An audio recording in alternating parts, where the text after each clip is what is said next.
ایک دفعہ کا ذکر ہے کہ نو نام کا ایک لڑکا اور للی نام کی ایک لڑکی تھی۔ وہ کنڈرگارٹن میں ملے تھے اور تب سے وہ الگ نہیں ہو سکتے تھے۔ انہوں نے اپنے گہرے رازوں سے لے کر اپنے جنگلی خوابوں تک سب کچھ ایک دوسرے کے ساتھ شیئر کیا۔ جیسے جیسے وہ بڑے ہوئے ان کی دوستی محبت میں بدل گئی۔ وہ بہترین جوڑے تھے۔ نو مہربان، ذہین اور مضحکہ خیز تھا، اور للی خوبصورت، ہمدرد اور کارفرما تھی۔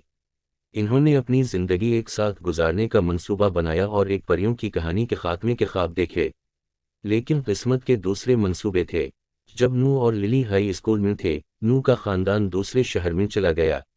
انہوں نے رابطے میں رہنے کا وعدہ کیا، لیکن فاصلے نے اس کا نقصان اٹھایا۔ ان کی فون کالز اور ای میلز کم آتی گئیں، اور آخر کار انہوں نے مکمل طور پر بات چیت کرنا بند کر دیا۔ للی کا دل ٹوٹ گیا۔ اس نے سوچا کہ وہ اپنی زندگی کی محبت ہمیشہ کے لیے کھو چکی ہے۔ لیکن نو کو بھی تکلیف ہو رہی تھی۔ اس نے للی کو دنیا کی ہر چیز سے زیادہ یاد کیا، لیکن وہ نہیں جانتا تھا کہ اس تک کیسے پہنچیں۔ سال گزر گئے اور نو اور للی اپنے الگ الگ راستے چلے گئے۔ نو ایک کامیاب ڈاکٹر بن گیا اور للی ایک مشہور فنکار بن گیا۔ لیکن دونوں میں سے کوئی بھی اپنی پہلی محبت کو کبھی نہیں بھول سکا۔ ایک دن نو ایک آرٹ گیلری میں براؤز کر رہا تھا جب اس نے ایک پینٹنگ دیکھی جس نے اسے اپنی پٹریوں میں روک دیا۔ یہ للی کا پورٹریٹ تھا، اور یہ سب سے خوبصورت چیز تھی جو اس نے کبھی دیکھی تھی۔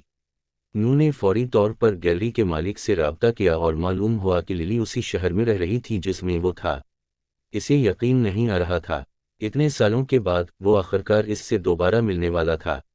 نو للی کے اسٹوڈیو کی طرف بھاگا، اور جب اس نے دروازہ کھولا تو وہ بے آواز تھا۔ وہ اس کی یاد سے بھی زیادہ خوبصورت تھی۔ للی بھی نو کو دیکھ کر دنگ رہ گئی۔ اسے اپنی آنکھوں پر یقین نہیں آ رہا تھا۔ اس کی طویل کھوئی ہوئی محبت اس کے سامنے کھڑی تھی۔ وہ ایک دوسرے کی بالہن میں گر گئے اور پرجوش انداز میں بوسہ لیا۔